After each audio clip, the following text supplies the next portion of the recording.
Куманово и понатамо е на врвот на листата во земјава по бројот на заболени од COVID-19. Кумановскиот градоначалник Максим Димитриевски останува на ставот дека најдоброто решение за неговиот град во борбата против ширењето на пандемијата е воведувањето на 14-дневна изолација по примерот на Дебар, но наместо тоа владата донесе одлука за забрана за движење на жителите на Куманово, но и Тетово и Прилеп без носење на соодветна заштитна опрема надвор од своите домови, на јавните места и површини од отворен и затворен тип, како маркетите и продавниците. Ние сме таква општина на два најбитни коридора во државата, каде што многу лица влегуваат и излегуваат во општината и на тој начин по проценки на штабот ќе се намалеа ризиците за ширење на вирусот.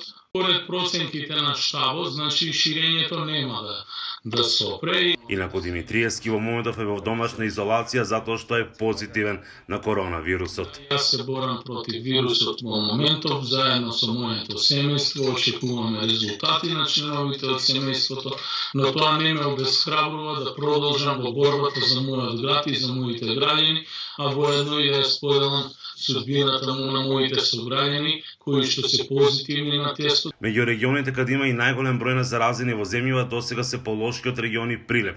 Градоначалничката на Тетово Теута Арифи вели дека доколку има тенденција на значителен пораст, тогаш од владата ќе побараат и поригорозни мерки.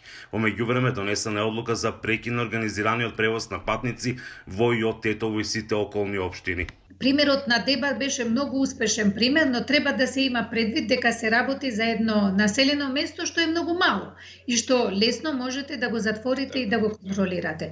Така да затоа велам дека ние ќе останеме фокусирани да видиме каде се појавуваат случаевите и по тоа доколку во посебни локации имаме такви појави, тогаш ќе побараме такви мерки. Таа вели дека е многу важно граѓаните да соработуваат со институциите и да ги кажуваат точните податоци. Секој еден случај кој се појавува или излегува позитивен на тестирање, коректно на епидемиолозите да ги даде и да ги пријави контактите.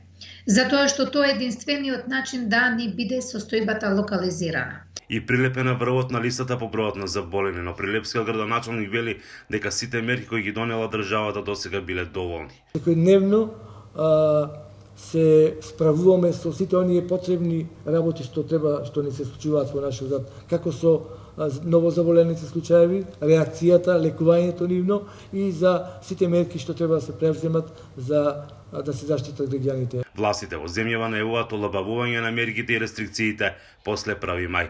За Гласот на Америка од Охрид, Мики Трајковски.